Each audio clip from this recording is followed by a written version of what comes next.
Bientôt 5 ans qu'il vit au grand jour son homosexualité, après une adolescence entière à tenter de cacher ses préférences.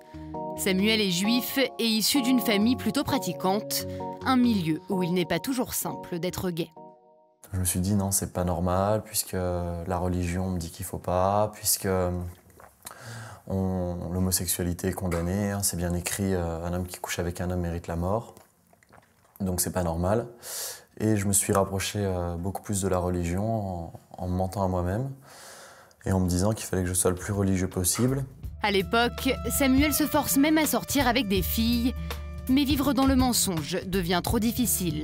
À 18 ans, il décide donc de faire son coming out et annonce à sa mère qu'il a un petit ami. Elle m'a dit, tu prends tes affaires dehors, tu repasseras la porte de cette maison quand tu seras normal. Qu'est-ce que va penser la famille? Tu mets la honte sur la famille. Malgré ça, elle a appelé toute la famille pour que tout le monde soit au courant.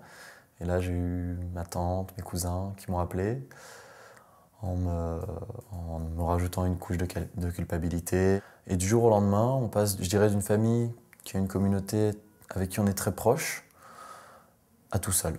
Le fait d'accepter, enfin de dire on accepte les homosexuels à condition qu'il n'ait pas de relation homosexuelle, est-ce que c'est pas un peu nier l'homosexuel aussi quoi? Enfin c'est pas un peu faux cul? Alors déjà, l'Église dit pas ce que tu viens de dire, hein, donc elle dit pas déjà les homosexuels, elle dit les personnes homosexuelles. Et en plus, alors elle condamne l'acte, mais après elle propose, c'est pas nier sa sexualité de vivre la continence, c'est vivre une autre sexualité. Parce que être homosexuel, c'est ça que j'essaye de dire, ça se vit mais de 1001 façons. Philippe est catholique, gay et continent. En d'autres termes, il n'a pas de relation physique avec d'autres garçons, un choix que le trentenaire explique avoir fait par amour de Dieu et de l'Église. On lui donne beaucoup d'importance à ce désir homosexuel alors que c'est tout simple. C'est tout simple et c'est pas si important que ça. Parce que c'est pas parce qu'on ressent un désir ou une pulsion ou un instinct où on est excité que forcément ça va conditionner après, ça va dire quelque chose de profond de notre recherche d'amour. Malgré son mode de vie, Philippe assure qu'il assume pleinement son homosexualité. Il dit fréquenter régulièrement le milieu de la nuit et s'implique dans la communauté gay. L'espace de quelques mois, il a même expérimenté les relations de couple avec les hommes. Une période qui l'aurait définitivement convaincu du bien fondé de la chasteté.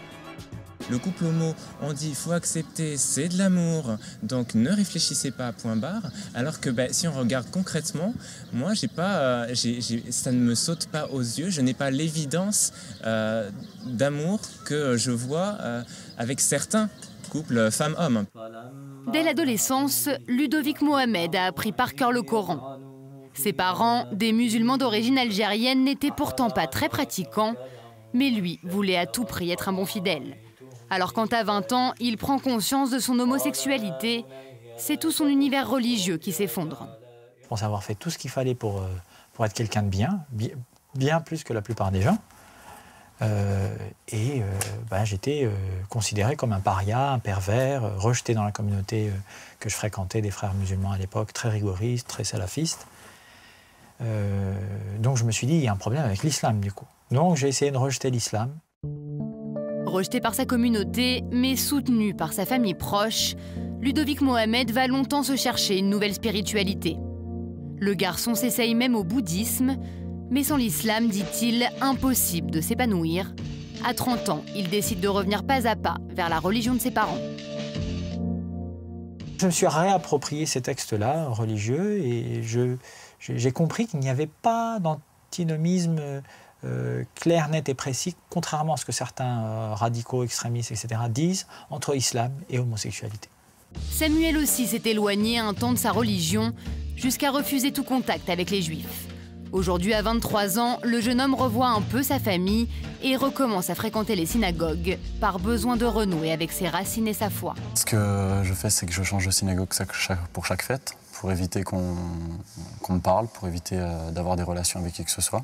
Je me sens pas honteux, mais ma relation avec la communauté juive, d'où je viens, a été très difficile. Et je veux pas être rejeté de la même manière que j'ai déjà été rejeté. Samuel dit désormais se sentir tout aussi juif qu'un autre et ne souhaite qu'une chose, retrouver la place entière qu'il avait avant dans sa communauté. De son côté, Philippe a décidé de choisir entre sa sexualité et sa foi. Et tout choix entier implique un renoncement, donc une forme de croix, une forme de frustration. Mais la frustration pour le Seigneur, moi je dis, je signe. Autant de voix et de combats pour faire coexister deux identités que certains voudraient inconciliables.